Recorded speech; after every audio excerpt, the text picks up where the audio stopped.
In this video, I'm going to explain how to create a social media system that can handle multiple brands and the social media accounts of each of those respective brands. In this automation, we're going to be using the social media blueprint that we have on our main channel. In this case, it's listening out for messages on a private Slack channel where you can just pass in interesting news items and blog posts, and this automation then scrapes that and then comes up with relevant posts for each of the social networks.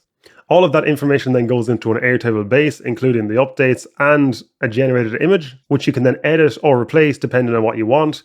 And then when it's ready, you click ready to publish. And when this automation runs, it'll post those to the relevant social networks. That all works well and good. But the problem is if you have a client or if you are managing multiple social media accounts, so multiple brands, and each of the brands has a bunch of social media accounts, then you need to adapt this process to suit that.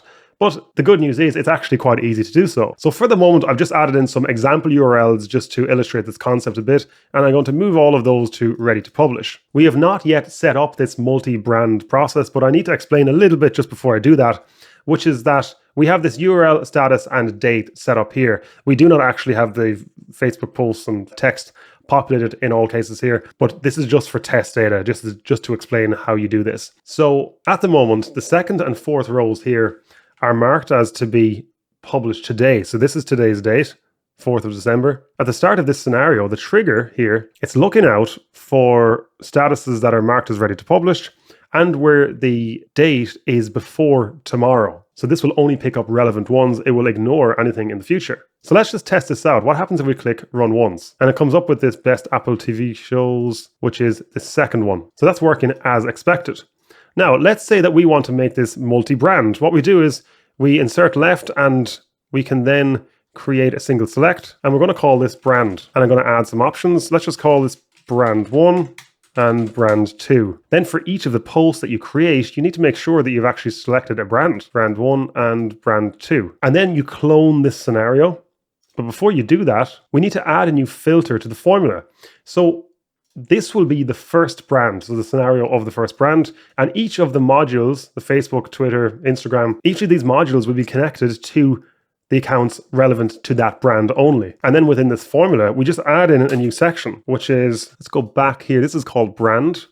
So where brand is equal to brand 1, and then we'll press OK, we'll copy that, and we'll press OK. Now, what happens if we press run 1? Oh, I realized I included this within the brackets here. It should be after this. Okay, that should work. Press OK. Now, what happens if we click run once? Okay, nothing has come back. And that's because if you look at the dates here, the only stories that are scheduled to be posted today is for brand 2. What happens if we change this one to brand 1? And if we run that, then perfect. It picks up that relevant one.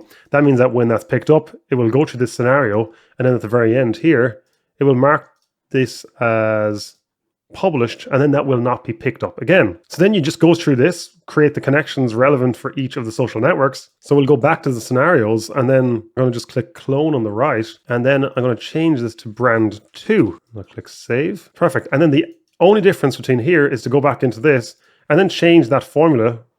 I'll change that formula to brand 2. Press save. And then from there, I'll run that and see what shows up, which is this one. Perfect. So I'll go back to my first scenario and change that back to brand 1 again. So there we go. We have the brand 2 scenario here, and that's down as brand 2. Perfect. And brand 1, formula of brand 1. In this case, we're already filtering by these other fields. If you were just filtering by the brand field by itself, you would just get rid of all of those and just filter by that. And then from there, you can then schedule each of these scenarios to run at whatever time you want. You could schedule them to run multiple times per day, certain days of the week. You could run at regular intervals every few hours, for example. So you could get this to run every 3 hours between a certain time of day on certain days of the week. So that's how you configure the timing for exactly when you want these to run. And very importantly, if you only want it to pick up one record at a time, make sure that this is set as limit to 1. Because if you set this as limit to 10, then it could post 10 stories to each of these social networks at once, which would be quite spammy. Of course, when you're ready to go, you link these modules back together and then configure each of the social networks as you want. And if you want to get way ahead in your AI automation journey, then check out the link in the description to our community where you can get access to all of our automation blueprints, as well as courses and weekly workshops.